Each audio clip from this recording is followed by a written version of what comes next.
Hancock. To think I ever doubted you. Oh yeah? What kind of doubts? You kidding me? You look like you'd fallen out of the vault that day. I thought I'd see you picking your teeth out of the gutter by sunup. It's just real rare these days. Find someone who's not willing to take things the way they're handed to them. Too many good folks not willing to get their hands dirty. And too many assholes taking advantage of it. Look at what happened at Diamond City.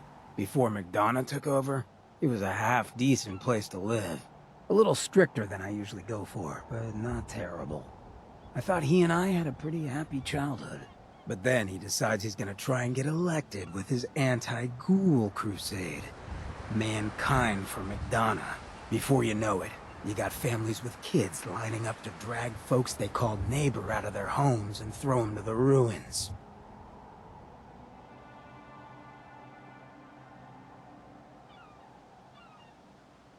It could have gone worse.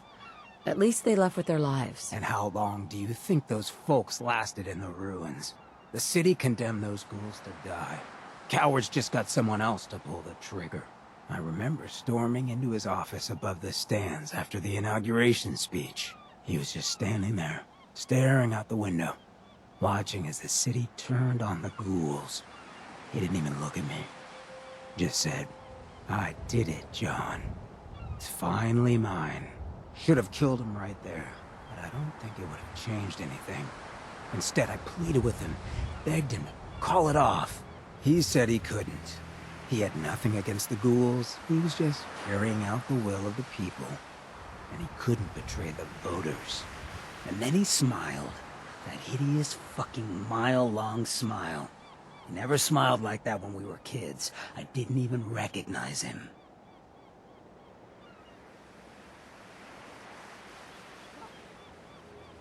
He murdered those ghouls. Him and that...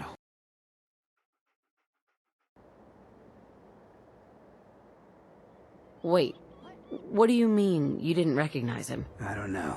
Just didn't seem like the guy I grew up with. When I'd first heard the rumors he'd been swapped for a synth, thinking back on that night, I thought it made a lot of sense. But now, I don't know. I don't think I buy it. I've seen him since then, and there's no way they copied him that perfectly. Even got his tight-ass walk. But at the time, I just needed to get the hell away from him. Him and that whole damn city.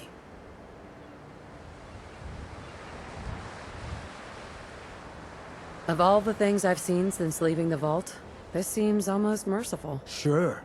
No one got beheaded. At first. I still wasn't a ghoul at this point, so I didn't have to leave.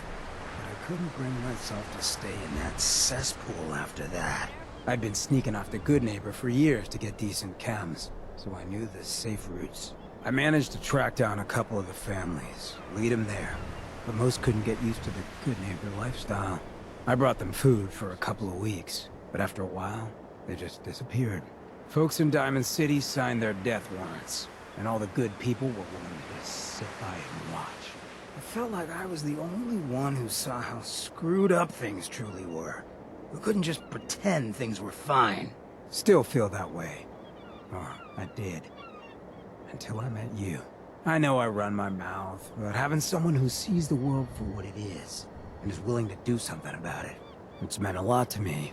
I feel damn lucky to have you as a friend. And that's what we are? Friends? Well, now that you mention it, I have been having slightly more impure thoughts than usual. Maybe we'll get to act on those. But I guess we should probably head out, huh? After you.